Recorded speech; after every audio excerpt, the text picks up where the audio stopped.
শামীমাকে ধাক্কা দিলে কেউ এসে তার শক্ত বাহুতে আগলে ধরে শামীমাকে। শামীমা অপরিচিত লোকটির দিকে একদৃষ্টিতে তাকিয়ে থাকে। শামীমা সাকিবকে চিনতে না পারলেও সাকিব ঠিকই চিনতে পারে শামীমাকে। সাকিব শামীমার এই অবস্থা দেখে বলে, ঠিক আছিস তো তুই? কার এত বড় দুঃসাহস? কে আমার শামীমাকে এভাবে ধাক্কা দিয়েছে? ললিত এগিয়ে এসে বলে, আমি ধাক্কা দিয়েছি। কি করবেন? আর কি আপনি আমার বাড়িতে এসে আমার বিরুদ্ধে কথা বলছেন? সাকিব হেসে বলে, আপনার বাড়ি? এটা আপনার বাড়ি হয় কি করে? এটা তো আমার বাড়ি। আমার আব্বু সৈকতউদ্দিনের নামে ছিল এই বাড়ি। তার মৃত্যুর পর এখন এই বাড়ি আমার নামে। সাকিবের কথা শুনে শামীমা বুঝতে পারে এটা তার সাকিব ভাই। আলতাফউদ্দিন বলে ওঠেন, সাকিব, তুই ফিরে এসেছিস? এতদিন কোথায় ছিলি? তোদের কত খুঁজেছি আমরা। আর এক্ষুনি কি বললি তুই? মৃত মানেটা কি? কি হয়েছে ভাইয়ার?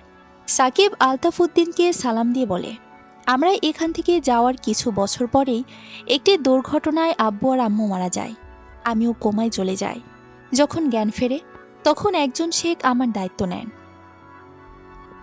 তোমাদের সাথে যোগাযোগের চেষ্টা করি, কিন্তু কিছু কারণে বাধাগ্রস্ত হই। সাকিবের কথা শুনে আয়েশা বেগম ছুটে আসে। সাকিবের মধ্যে নিজের বড় ছেলের প্রতিবিম্ব দেখতে পান তিনি। সাকিবকে জড়িয়ে ধরে বলেন, তুই এসেছিস সাকিব? জানিস, শামীমা সবসময় বলতো তুই একদিন ফিরবি। আমরা সবাই তো আশা ছেড়েই দিয়েছিলাম, কিন্তু শামীমা আশা ছাড়েনি। আল্লাহর কাছে সবসময় চেয়েছে যাতে তুই ফিরে আসিস। আজ দেখ, শামীমার ইচ্ছা পূরণ করলো আল্লাহ। শামীমা, দেখ, তোর সাকিব ভাই ফিরে এসেছে। শামীমা এক পলকে তাকিয়ে থাকে সাকিবের দিকে। সেই কত বছর আগে তাকে দেখেছিল। এতদিন পর সাকিবকে দেখে তার খুশির কোনো সীমা থাকে না। ললিত, এসব ড্রামা বন্ধ হোক। এটা আমার বাড়ি। এখন ড্রামা দেখাতে হলে বাইরে গিয়ে দেখান। সাকিব, আপনার বাড়ি মানে কি? এটা কিভাবে আপনার বাড়ি হয়? ললিত, আমার কাছে বাড়ির পেপার আছে, যেখানে স্পষ্ট লেখা আলতাফউদ্দিন তার সব সম্পত্তি আমার নামে করে দিয়েছে। সাকিব, আমার চাচার নামে তো কোনো সম্পত্তিই নেই। সব আমার আব্বুর নামে ছিল। আমার চাচার নামে যেই সম্পত্তি সেগুলো আমাদের গ্রামে সব। আর এখন এখানে যা আছে সব আমার। ললিত আর কিছু বলতে পারে না। এখন নিজের ওপরই রাগ হচ্ছে তার। সাকিব ললিতকে ধাক্কা দিয়েই বের করে দেয়। সুমিও বাড়ি থেকে বের হয়ে যায়। শামীমা সুমিকে আটকানোর চেষ্টা করে, কিন্তু সুমি শামীমার হাত ছাড়িয়ে নিয়ে চলে যায়। এতদিন পর সাকিব বাড়িতে ফিরে আসায় সবাই তাকে নিয়ে আনন্দে মেতে ওঠে। শাহাদাত সাকিবের সাথে গল্পে মেতে ওঠে। শাহানাজ পারভিনও ভালো ভালো রান্না বসিয়ে দেন। আলতাফউদ্দিন আর আয়েশা বেগম সাকিবের মা বাবার কথা শুনে খুব ভেঙে পড়েছেন। আয়েশা বেগম এতদিন ধরে ছেলের উপর মিথ্যা অভিমান করার জন্য আফসোস করতে থাকেন। তিনি এতদিন ভেবেছিলেন তার বড় ছেলে বিদেশে গিয়ে তাদের ভুলে গেছে, তাই এই নিয়ে সবসময় হা হুতাশ করতেন। আর এখন যখন জানতে পেরেছেন তার ছেলে আর বেঁচে নেই, তখন একজন মায়ের কী অবস্থা হতে পারে সেটা বলে বোঝানো সম্ভব নয়। আলতাফউদ্দিনেরও অবস্থা একই। তিনিও এত বছর পর নিজের ভাইয়ের মৃত্যুর খবরটা ঠিক মেনে নিতে পারছেন না। শাহাদাত কথায় কথায় সাকিবকে জিজ্ঞেস করে ফেলে, এতদিন পর হঠাৎ আমাদের কথা মনে পড়ল কেন? আগে ফিরতে পারোনি ভাইয়া? সাকিব, আমি তো ফিরতেই চেয়েছিলাম। একটু আগে ফিরতে পারিনি তো কি হয়েছে? এখন তো ফিরেছি। একজনকে দেওয়া কথা যে আমায় রাখতেই হতো, তাই মরতে মরতেও বেঁচে ফিরে আসলাম। কথাটা সাকিব শামীমার দিকে তাকিয়ে বলে। শামীমা সাকিবের দিকেই তাকিয়েছিল। সাকিবের চোখে চোখ পড়তেই লজ্জায় চোখ সরিয়ে নেয় শামীমা। সাকিব শামীমাকে এভাবে লজ্জা পেতে দেখে হেসে দেয়। মনে মনে বলে, তুই আজও লজ্জাবতী রয়ে গেলি শামীমা। সাকিব, আচ্ছা শাহাদাত, তখন যে ছেলেটা ঝামেলা করছিল সেই কে? শাহাদাত, তোকে আর কি বলবো, কত কি যে ঘটে গেছে। কিছু ভুল বোঝাবুঝির কারণে ললিতের সাথে শামীমার বিয়ে হয়। ললিতের সাথে সুমির আগে থেকে একটা সম্পর্ক ছিল। বিয়ের মাত্র কিছুদিনের মধ্যেই ললিত শামীমার ওপর অত্যাচার করে।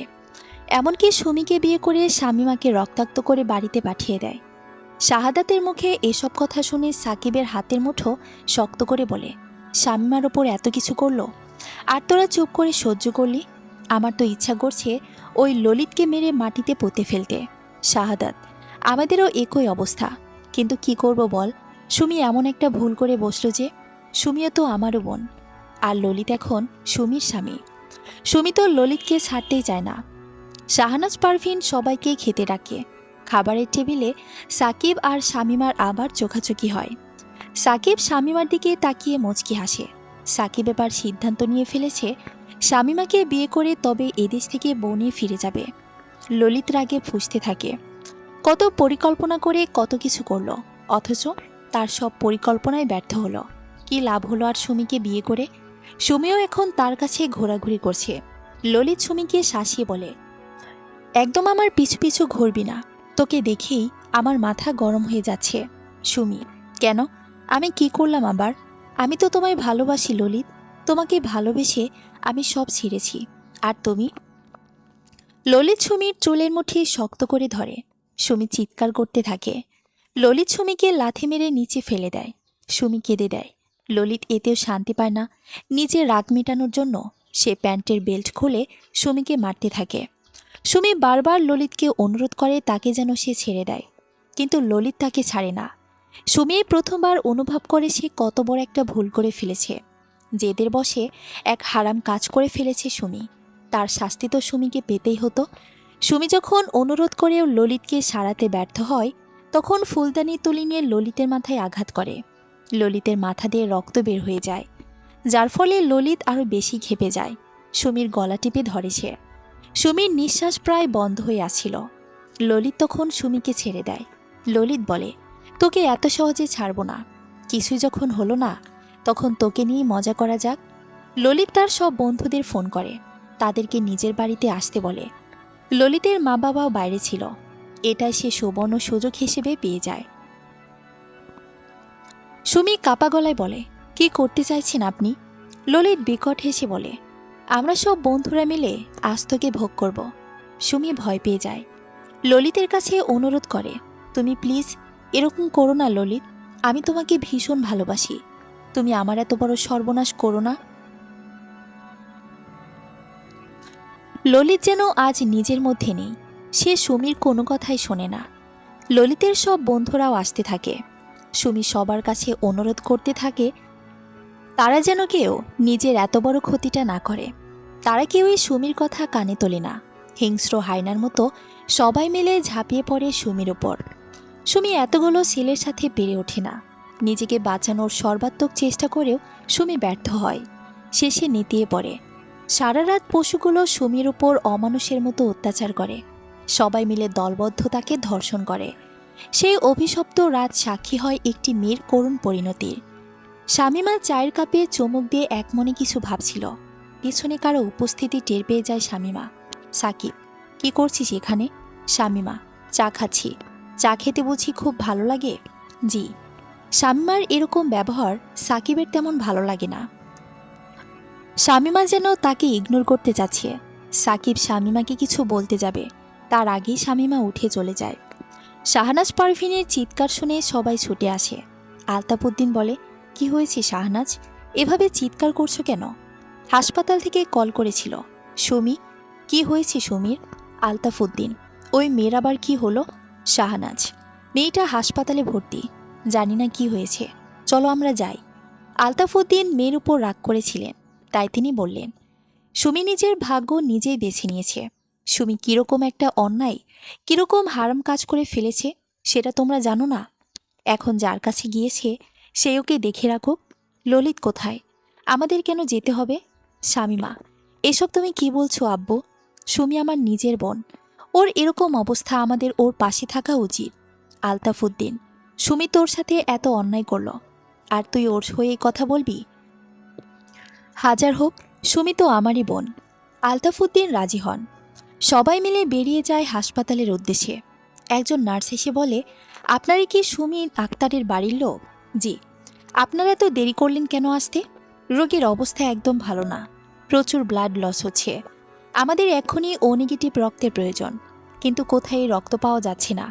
এই রক্তটা তো সেরকম পাওয়াও যায় না। শামিমা, আমার রক্ত ও নেগেটিভ, আমি রক্ত দিতে চাই। আলতাফউদ্দিন, কে বলছিস তুই শামিমা? তোর 2 দিন আগেও কত রক্ত বের হলো লাঠির আঘাতে, আর এখন তুই কিভাবে রক্ত দিবি? শামিমা, সুমির প্রাণ বাঁচানোটাই এখন সবথেকে বেশি প্রয়োজন আমাদের। আমার কথা ভেবো না আব্বু, আমি ঠিক আছি। শামিমা ভেতরে যায় রক্ত দিতে। বাইরে সবাই অপেক্ষার প্রহর গুনতে থাকে। সাকিব আর শাহাদাত একসাথে চলে আসে হাসপাতালে। তারা দুজনে এসে প্রথমে সুমির খোঁজ খবর নেয়। শাহাদাত হাসপাতাল জুড়ে ললিতকে খুঁজতে থাকে, কিন্তু কোথাও কোনো খোঁজ পায় না। সাকিব একজন নার্সকে জিজ্ঞেস করে, আমাদের পেশেন্টকে এখানে কে এনেছে? নার্স, ওনাকে তো নর্দমার কাছে রক্তাক্ত অবস্থায় পাওয়া গেছে। হসপিটালে আনার পর উনি তেমন কিছু বলেননি, শুধু ওনার পরিবারের সাথে যোগাযোগ করার জন্য ফোন নম্বর দিয়েছে। শাহাদাত, ওর এরকম অবস্থা কিভাবে? নার্স, সেটা তো আমরা জানি না, আর বলতেও পারবো না। রোগী সুস্থ হলে তখন সব জানা যাবে। শাহাদাত, আমাদের এখনই পুলিশকে সব জানানো উচিত। আমার মনে হয় ললিতই এমন করেছে। আলতাফউদ্দিন, শান্ত হও। আমাদের আগে পুরো পরিস্থিতি ভালোভাবে পর্যবেক্ষণ করতে হবে। সুমির সুস্থ না হওয়া পর্যন্ত অপেক্ষা করো। প্রমাণ ছাড়া কিছুই করা যাবে না। শাহাদাত, প্রমাণের কি প্রয়োজন আব্বু? এখানে তো স্পষ্ট বোঝাই যাচ্ছে সুমির এই সব ঘটনার পেছনে ললিতেরই হাত আছে। আলতাফউদ্দিন, সেটা আমিও উপলব্ধি করতে পারছি। তাছাড়া আইন প্রমাণ ছাড়া অন্ধ, তাই আমি বলবো ধৈর্য ধরতে। অনিশ্চয়তায় একটি দিন পেরিয়ে যায়। সুমির অবস্থা এখন আগের থেকে কিছুটা ভালো, তবে এখনও জ্ঞান ফেরেনি। ডাক্তার সুমির পরিবারকে জানিয়েছে সুমিকে ধর্ষণ করা হয়েছে। সংবাদটা শুনে সবাই হতবাক হয়ে যায়। শাহনাজ পারভীন আহাজারি করে কাঁদতে থাকেন। আলতাফউদ্দিনও পরিস্থিতির ভয়াবহতায় চুপসে যান। শাহাদাতের অবস্থাও ভালো না। এর মধ্যে শামীমা চেষ্টা করছে নিজেকে শক্ত রাখার। তাকে যে এখন সবকিছু সামলাতে হবে। সাকিব অনেক জায়গায় ছোটাছুটি করছে। পুলিশও চলে এসেছে তদন্তের জন্য। শাহাদাত পুলিশকে ললিতের কথা জানিয়ে দেয়। সে বলে, আমি মনে করি ওই ললিতে আমার বোনের সাথে এমন করেছে। একজন পুলিশ বলে, কে এই ললিত? কি সম্পর্ক আপনাদের সাথে তার? আপনারা কি তাকে চেনেন? শাহাদাত, ললিত হলো সুমির স্বামী। ছেলেটা মোটেও ভালো নয়। ওর চরিত্রের দোষ আছে। ওর সাথে আগের শামীমার বিয়ে হয়েছিল। তারপর পুলিশ, উনি কি জোর করে সুমিকে বিয়ে করেছেন? না, সুমির সম্মতিতেই বিয়েটা হয়েছে। কিন্তু তাহলে তো কোনো প্রশ্নই নেই, কেউ নিশ্চয়ই নিজের স্ত্রীকে ধর্ষণ করবে না। শাহাদাত আর কিছু বলতে পারে না। পুলিশ সবার সাথে কথা বলে চলে যায়। শামীমা তার মা বাবাকে ফেরত পাঠিয়ে দেয়। সারা রাত জেগে থেকে তাদের শরীর বেশি ভালো ছিল না। শামীমার নিজের অবস্থাও ভালো না, কিন্তু সে নিজের কথা না ভেবে বাকি সবার কথা ভাবে। শামীমা নিজের কথা না ভাবলেও সাকিব তো আছে তার কথা ভাবার জন্য। সাকিব শামীমার কাছে গিয়ে বলে, সারা রাত জেগেছিলি, কিছু তো খাসনি, চল কিছু খেতে চল। আমার খিদে নেই সাকিব ভাই। সাকিব, চুপ, আর একটা কথাও বলবি না। বেশি কথা বললে মাথায় একটা গাঁটটা মারব। আচ্ছা ঠিক আছে, চলুন। সাকিব আর শামীমা একসাথে খেতে চলে যায়। সাকিব শামীমাকে একটা রেস্টুরেন্টে নিয়ে যায় খেতে।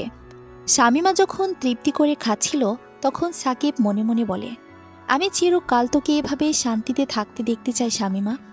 শামীমা সাকিবকে নিজের দিকে এভাবে তাকিয়ে থাকতে দেখে লজ্জা পেয়ে যায়। সাকিব সেটা বুঝতে পেরে বলে, এভাবে লজ্জা পেলে চলবে না, আজীবন তো আমার সাথেই থাকতে হবে, তখন এত লজ্জা পেলে চলবে? শামীমার লজ্জা যেন আরও বেড়ে যায়। সুমির জ্ঞান ফিরে আসে। সে চারিদিকে অন্ধকার দেখছিল। কালকের ভয়াবহ রাতের ঘটনাটা যেন সে কোনোভাবেই ভুলে যেতে পারছিল না। নিজের ওপরই রাগ হচ্ছে তার। ললিতকে অন্ধভাবে বিশ্বাস করে নিজের বোনের ক্ষতি করার শাস্তি যে তাকে পেতেই হতো। সুমির জ্ঞান ফেরার কথা শুনে পুলিশেরা আসে। তারা জিজ্ঞেস করে, আপনার সাথে এত বড় অন্যায় কে করেছে মিস সুমি? সুমি পুলিশকে বলে, আমি কিছু মনে করতে পারছি না।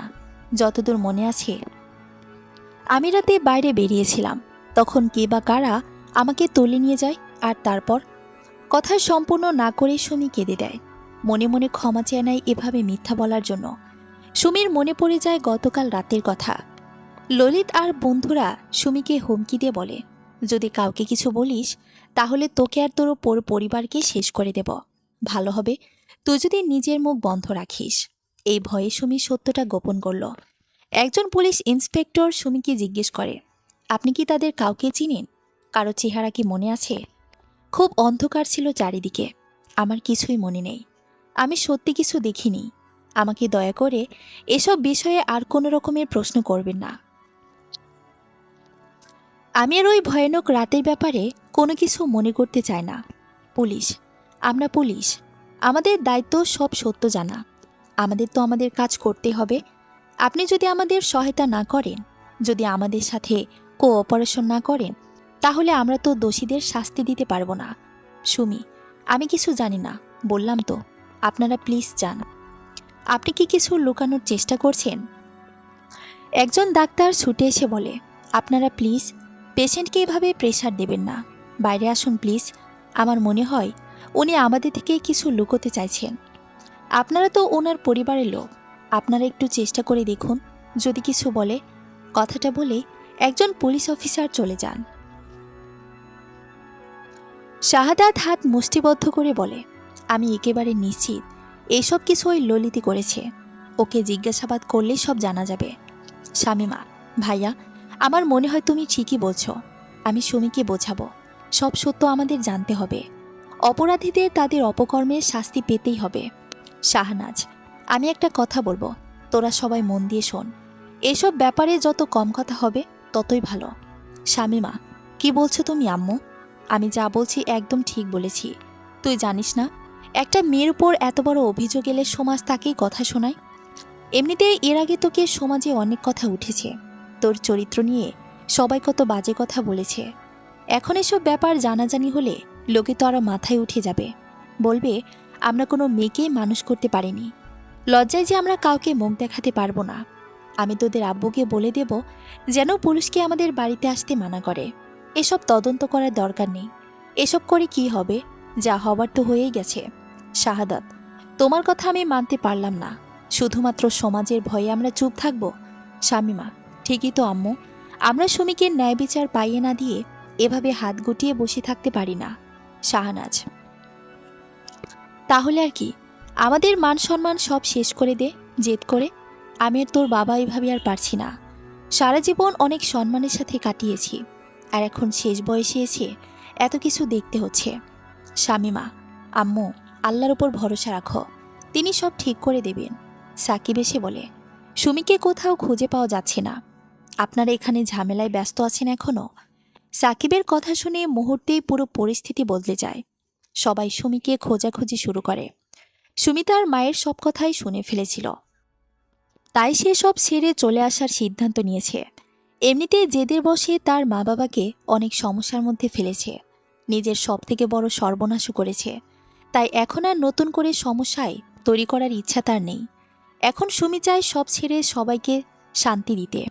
নিজের জীবন তো শেষ করে ফেলেছে, এখন অন্তত অন্যদের জীবনে সমস্যা তৈরি করতে চায় না। সুমি ব্যর্থ হয়েছে, এখন কোথায় যাবে সেটাই ভাবতে পারছে না। রাস্তায় হাঁটতে হাঁটতে অজানা গন্তব্যে পা বাড়িয়েছে সুমি। শামিমা শাহনাজ পারভিনকে সামলাচ্ছে। শাহাদাত, সাকিব, আলতাফউদ্দিন সবাই সুমির খোঁজে ব্যস্ত। এসবের মধ্যে নতুন সমস্যা পুলিশের আগমন। পুলিশ একটার পর একটা জেরা করেই চলেছে। এত সবের মধ্যে সবার শান্তি যেন হারিয়ে গেছে। শামিমার শরীর এমনিতেই দুর্বল ছিল, এত ধকল সহ্য করতে না পেরে জ্ঞান হারিয়ে ফেলে শামিমা। সাকিব এসে শামিমাকে ধরে ফেলে, না হলে সে পড়েই যেত। শামিমাকে হাসপাতালে অ্যাডমিট করা হয়। শামিমার জ্ঞান ফিরলে সাকিব তাকে রাগ দেখায়, কি করিস সারাদিন? নিজের খেয়াল রাখার টাইমও কি পাস না? সারা জীবন অন্যদের খেলায় রেখে যাবি, আর তোর কি হবে? আমি ঠিক আছি, চুপ, আর একটা কথাও বলবি না। তুমি এভাবে বলছো কেন? সুমিকে খুঁজে পাওয়া যাচ্ছে না, ও আমার বোন, ওর কথা তো ভাবতে হবে।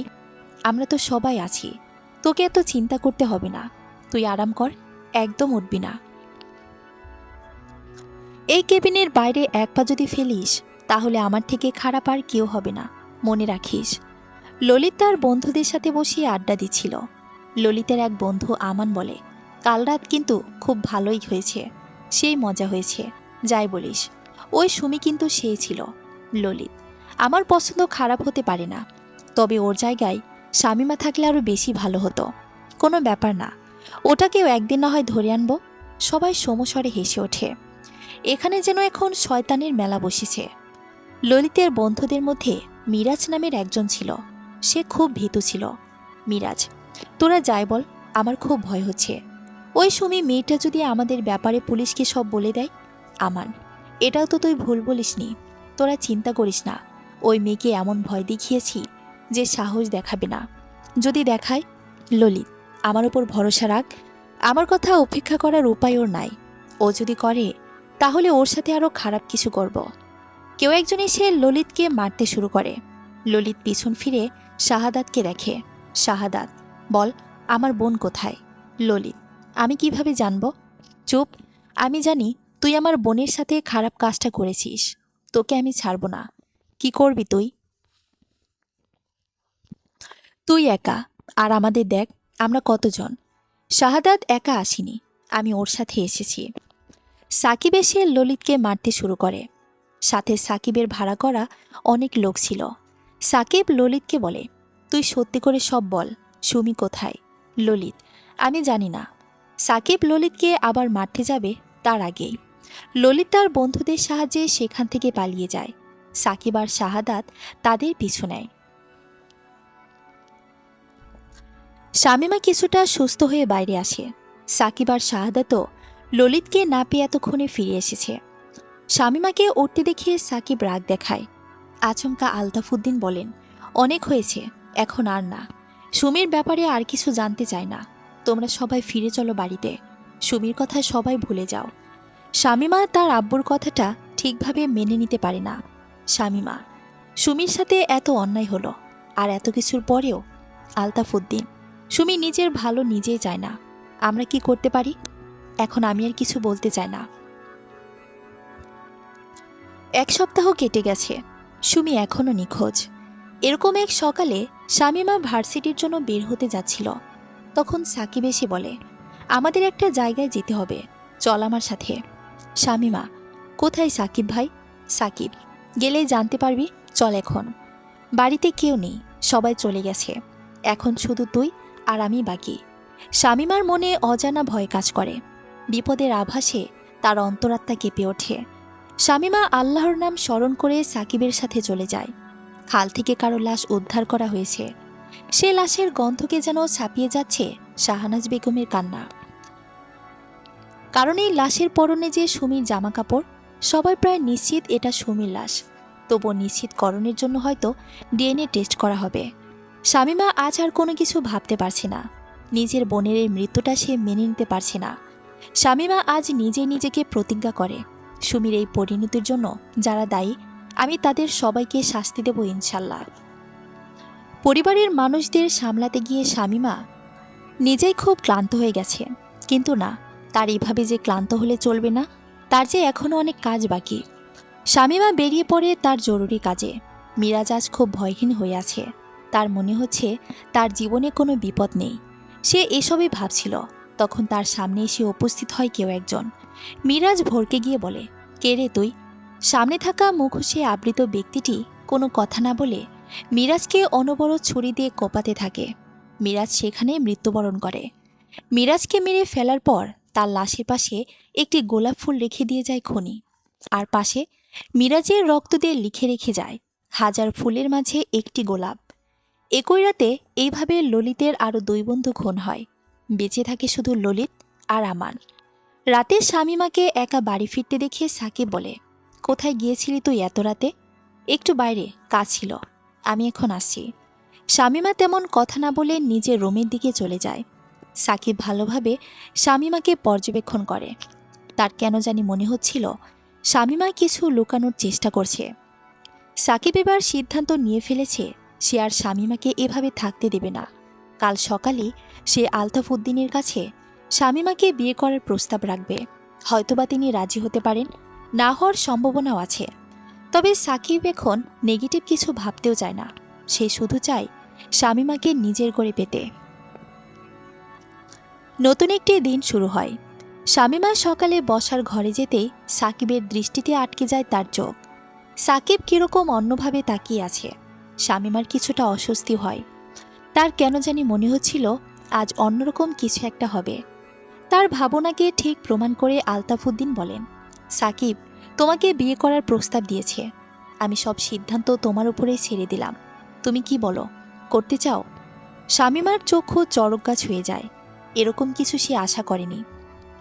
শামীমা, কালই সুমির সাথে এরকম একটা ঘটনা ঘটল, আর আজ তোমরা কিরকম কথা বলছো? তোমরা কিভাবে এসব ভুলে আমায় এরকমভাবে বিয়ের কথা বলতে পারো? আলতাফ উদ্দিন, এই ঘটনার জন্যই আমরা তোমাকে নিয়ে ভয়ে আছি।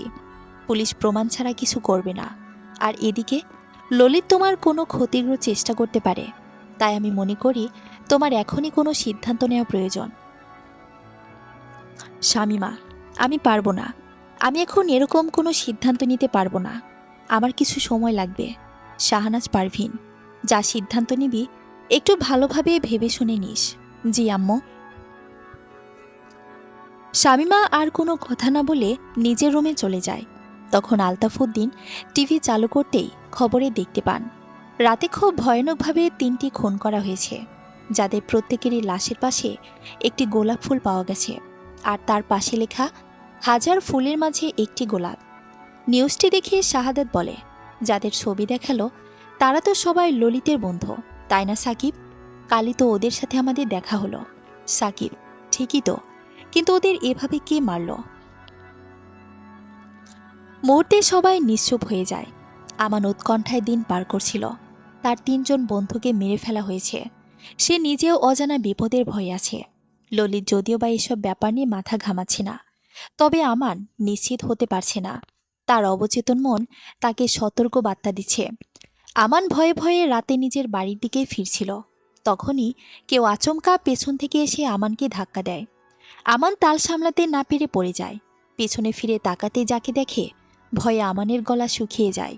সে অনুরোধ করে বলে, আমি বেঁচে থাকতে চাই, আমাকে যেতে দাও। আমার পরিবারের একমাত্র সন্তান আমি। আমার কিছু হয়ে গেলে আমার মা বাবার কি হবে? তখন তোর মা বাবার কথা মনে পড়ছে? খুব আগে পড়েনি? অন্যদের খারাপ করে কখনো নিজের ভালো হয় না। তুই যা অন্যায় করেছিস তার জন্য শাস্তি পেতেই হবে। আমানের মাথায় পাথর দিয়ে আঘাত করে তার মাথা থেতলে দেওয়া হয়।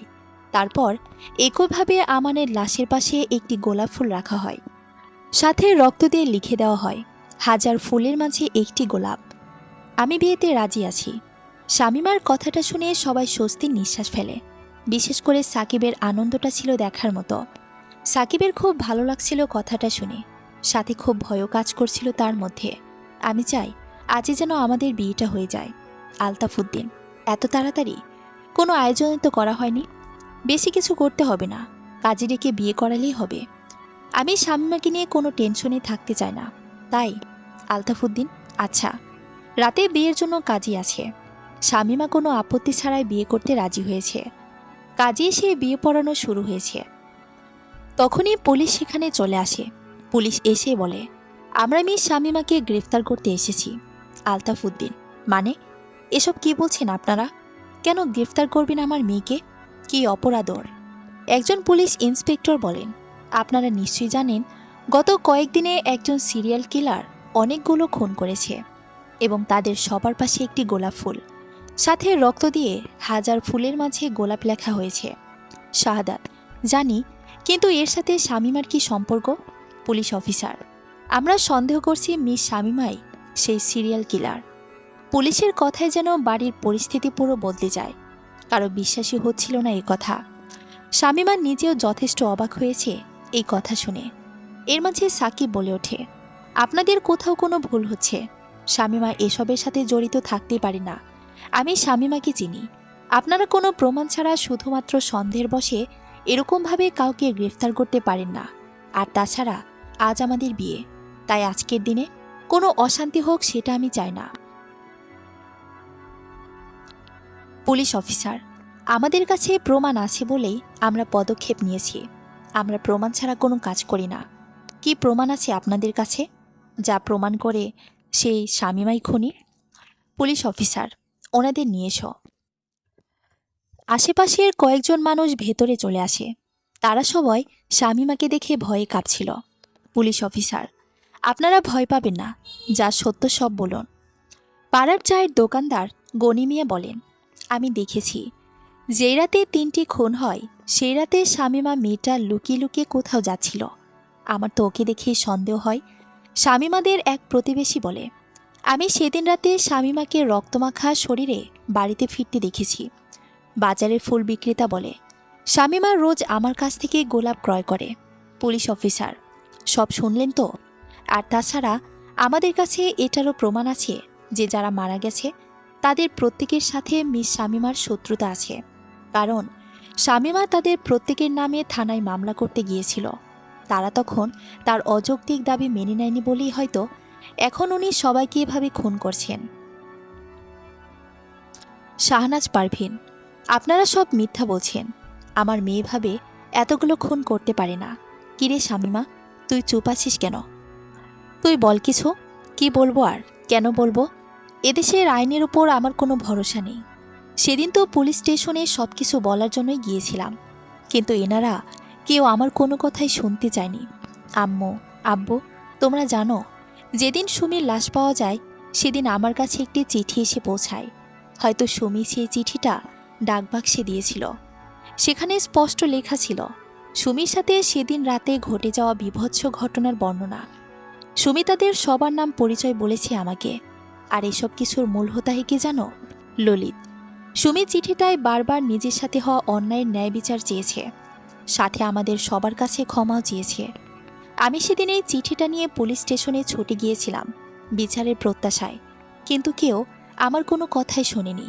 প্রমাণ যথেষ্ট নয় বলে আমায় বের করে দিয়েছে। তখন আমি সিদ্ধান্ত নিয়ে ফেলি যে অপরাধীদের শাস্তি পাইয়ে ছাড়ব। বাড়ির পরিস্থিতি আরও ঘোলাটে হয়ে যায়। সবাই তাকিয়ে আছে শামীমার দিকে। শামীমার উত্তরের প্রত্যাশায় সবাই। সাকিব, তার মানে কি তুমি এসব খুন করেছ? শামীমা, আমি অপরাধীদের শাস্তি পাইয়ে দিতে চেয়েছিলাম ঠিকই, কিন্তু কোন মানুষকে এভাবে মেরে ফেলার মতো কাজ আমার দ্বারা সম্ভব না। আমি ওদের কাউকে মারিনি। পুলিশ অফিসার, তাহলে এত সব প্রমাণ কি মিথ্যা? কোনো কিছুই মিথ্যা নয়। আমি সেদিন রাতে সত্যি সত্যি লুকিয়ে লুকিয়ে বাইরে গিয়েছিলাম, কিন্তু কাউকে মেরে ফেলতে নয়, দোষীদের বিরুদ্ধে প্রমাণ সংগ্রহ করতে। পুলিশ অফিসার, তাহলে লুকিয়ে লুকিয়ে যাচ্ছিলেন কেন? শামীমা, বাড়ির কেউ যদি জানতে পারত তাহলে আমাকে এত ঝুঁকি নিতে দিত না। তাই আমি একাই লুকিয়ে যাই সেদিন, যাতে কোনো প্রমাণ পাওয়া যায়। পুলিশ অফিসার, আর রক্তমাখা শরীরে ফিরে আসার ব্যাপারটা? শামীমা, আমি সেদিন প্রমাণ সংগ্রহের জন্য মিরাজ নামের ছেলেটার কাছে যাই। আমার কাছে ওর বাড়ির ঠিকানা ছিল। সেই পথ ধরে যাওয়ার সময় মিরাজকে পড়ে থাকতে দেখতে পাই। কাছে গিয়ে দেখতেই ওর মৃতদেহতা চোখে পড়ে। ভয়ে আমার গলা শুকিয়ে যায়। মিরাজের রক্তই আমার শরীরে লাগে। পুলিশ অফিসার, সব তো বুঝলাম শামীমা ম্যাডাম, কিন্তু গোলাপ ফুলের ব্যাপারটা কি বলবেন? শামীমা, আমার গোলাপ ফুল খুব পছন্দ, তাই আমি গোলাপ ফুল ক্রয় করতাম। এখানে অস্বাভাবিক কিছুই নেই। পুলিশ অফিসার, আপনি সত্যি খুব সুন্দর গল্প বলতে পারেন, কিন্তু আমরাও পুলিশ। আপনাদের মতো অপরাধীদের পেট থেকে কিভাবে সত্য কথাটা বের করে আনতে হয় সেটা আমরা খুব ভালো করে জানি। যাও, ওনাকে গ্রেফতার করো। তার কথা শুনে কয়েকজন মেয়ে পুলিশ এসে শামীমাকে গ্রেফতার করে। শামীমা অসহায়ের মতো সবার দিকে তাকায়।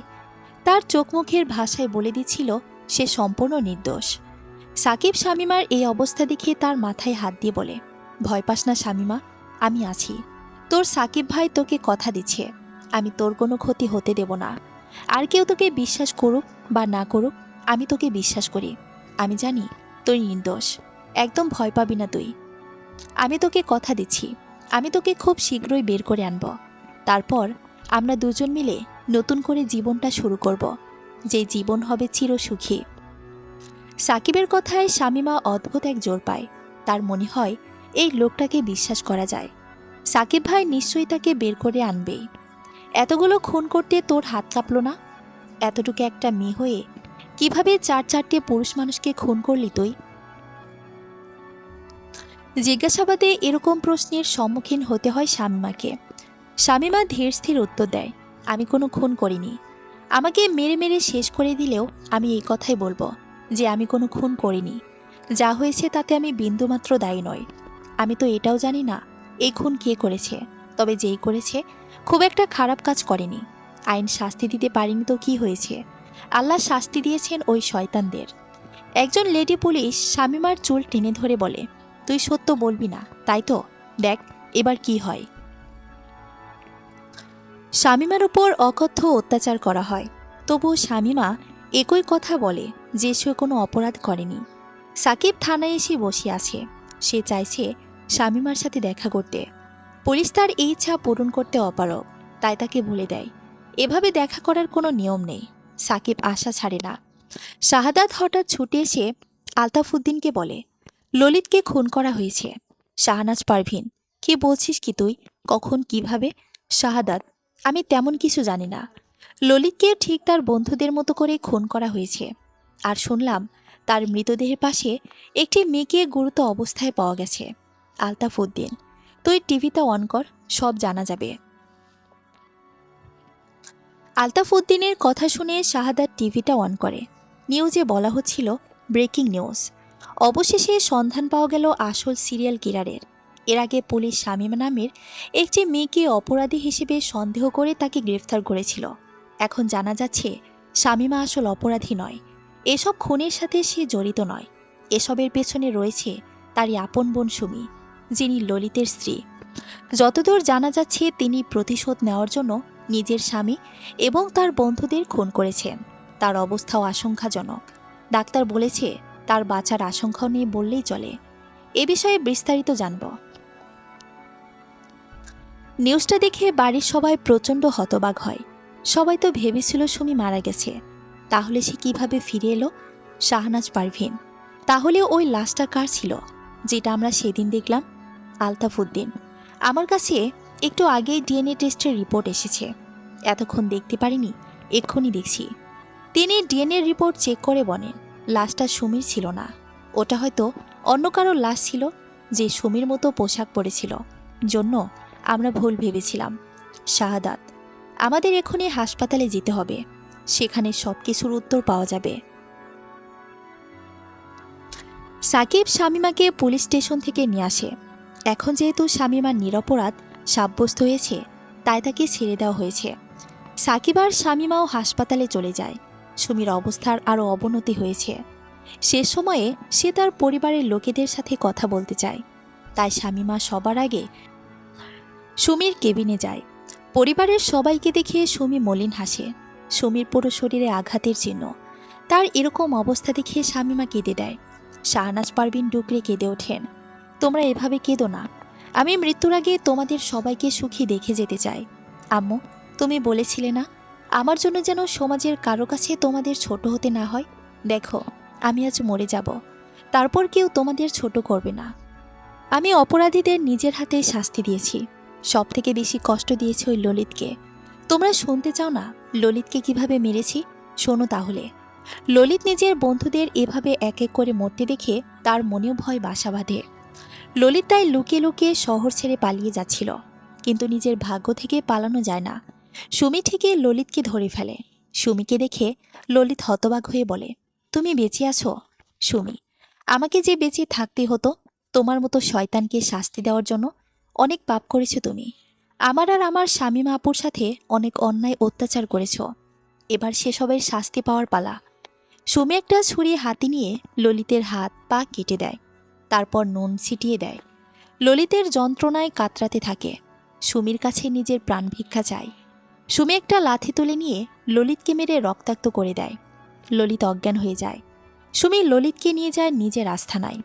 তোকে এত সহজে মরতে দিলে তো চলবে না, তোকে শাস্তি পেতে হবে, ভয়ানক শাস্তি। সুমি ললিতের পায়ে কেরোসিন ঢেলে আগুন লাগিয়ে দেয়।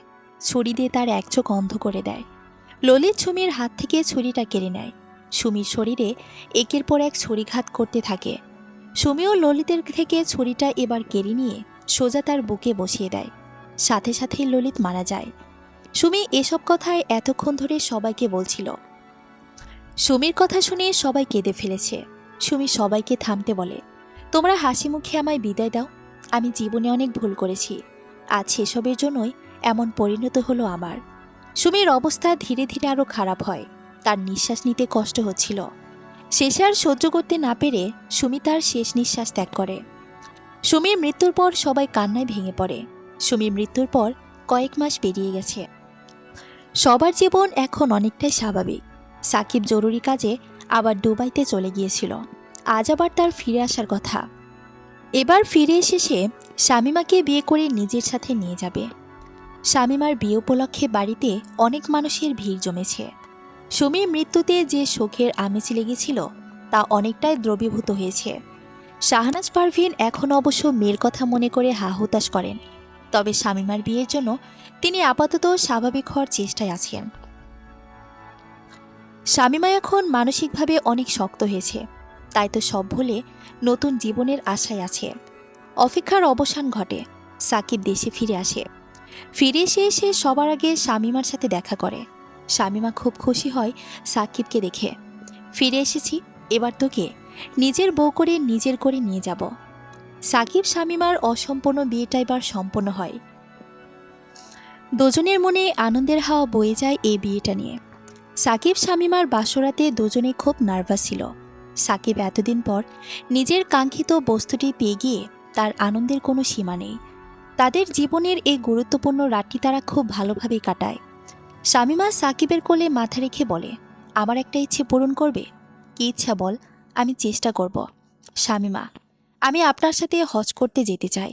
জীবিত অবস্থায় আমার এই ইচ্ছেটা পূরণ করবেন প্লিজ? অবশ্যই, এবছরই আমরা হজে যাব। শামীমার মুখে হাসির দেখা মেলে। সাকিব আর শামীমা খুব সুন্দরভাবে তাদের জীবনের প্রথম রাতটি অতিবাহিত হয়। শামীমা, সাকিব এখন দুবাইয়ে অবস্থান করছে। কালকে দুজনে হজ করার জন্য সৌদি আরবে যাবে। শামীমা সাকিবের বুকে মাথা রেখে বলে, ধন্যবাদ আমার ইচ্ছাটা পূরণ করার জন্য। সাকিব, তুমি আমার স্ত্রী, তোমার সব ইচ্ছা পূরণ করার দায়িত্ব আমার। তাছাড়া তুমি আমার কাছে যেটা চেয়েছ সেটা খুব মহান একটি কাজ। শামীমা, আমার আজও আফসোস হয়, কেন ললিত এলো আমাদের জীবনে। আমাদের সবার জীবনে অভিশাপ হয়ে এসেছিল সে। সাকিব, পুরাতন কথা ভেবে আর কোনো লাভ নেই। এখন আমাদের ভাবতে হবে সামনের কথা, সুন্দর একটি ভবিষ্যতের কথা। শামীমা, আমিও সেটাই চাই। আল্লাহর কাছে লাখো শুকরিয়া, তিনি আমার জীবনসঙ্গী হিসেবে আপনার মতো একজন ভালো মানুষকে পাঠিয়েছে। সাকিব, আমিও পূর্ণ হয়েছি তোমাকে পেয়ে। তুমি যে অনন্যা শামীমা, তুমি হাজার ফুলের মাঝে একটি গোলাপ। সমাপ্ত।